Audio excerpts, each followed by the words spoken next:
Hi, I'm Manjit Kaur. I'm a clinical hypnotherapist, EMDR therapist and counsellor. I'm also a victim of narcissistic abuse. Today I will talk to you about codependency. Codependency sucks.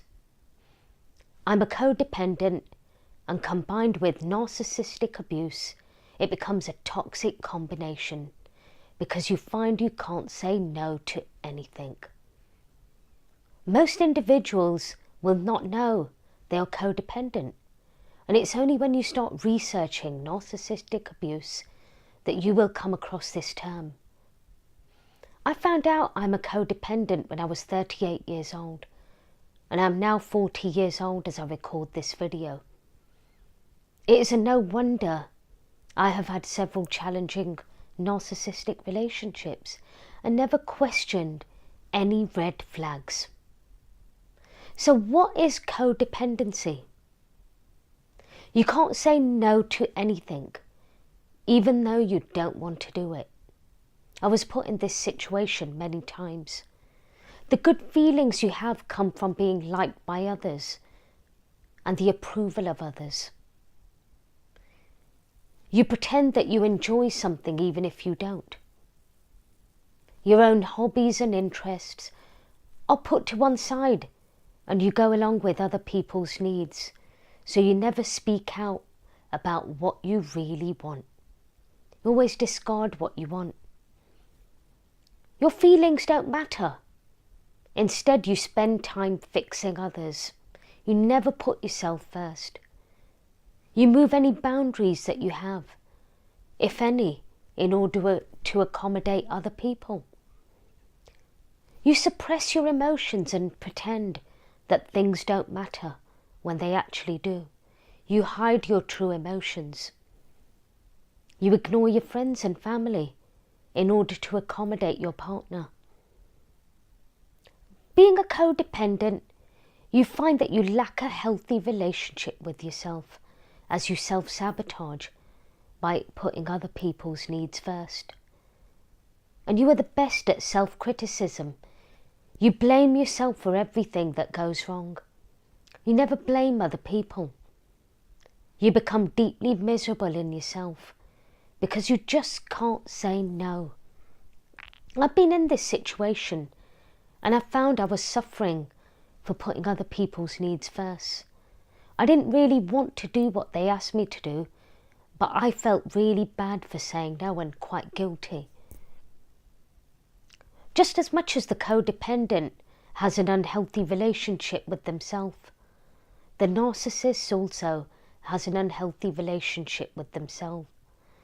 They are selfish, have no empathy, egotistical. They exploit others for their own gain and push the blame onto others. So why do you develop codependency?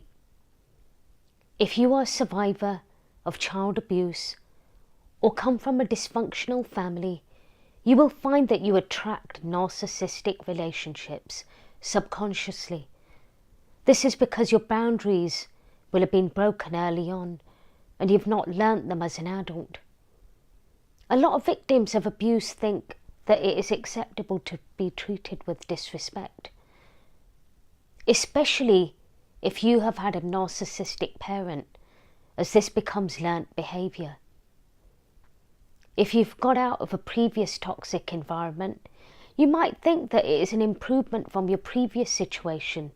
In other words, there is abuse taking place, but it isn't as bad as the previous situation. However, abuse is abuse in all forms. Narcissistic abuse leaves the codependent feeling angry, bitter, and unhappy, as they do not know how to say no and to stand up to the narcissist. This is because boundaries have not been affirmed as a child, which has an impact as an adult when new relationships are formed. So the codependent finds that as time goes on, they continue to engage in things that deeply hurt them and make them really unhappy, which creates feelings of deep resentment in themselves, and they begin to feel bitter with themselves. Once you recognise you are codependent, there is a chance that you can change by applying healthy boundaries. Applying boundaries takes time, as this is something that you are not used to, because you've never had any. Once you have developed boundaries and got used to them, you will find that you feel better in yourself and about you. As for the narcissist, there is no chance of them to ever changing. They will not recognise that they have a problem. How can someone change when they don't recognise their faults? It just simply can't happen. You can only change if you know your faults. You, however, can change by educating yourself on narcissistic abuse and applying healthy boundaries. Here are some things that you can do now to set healthy boundaries. Don't be afraid to say no and to challenge someone if you are unhappy. You don't have to be rude about it, but if something doesn't sit well with you, challenge it. Ask a question. Practice self-care and do things for yourself rather than other people. Really ask yourself if you want to do it. If you don't want to, then don't. Don't be afraid to speak up about your true emotions. Don't feel the need to apologise for things that you didn't do. If you did do something, don't feel that you have to apologise, over-apologise either, because you don't. Make yourself a priority rather than putting everyone else first. That's important. Remember, you are not there to save anyone. You do not have to feel like a hero in life. You have to save yourself first. And applying healthy boundaries will help you to do just that. I hope you enjoyed this video. Please feel free to comment below and visit my website and secret Facebook group in the details below. Let me know how you've been affected by codependency. And if you feel anyone else can benefit from this video, please feel free to share. Thank you for watching.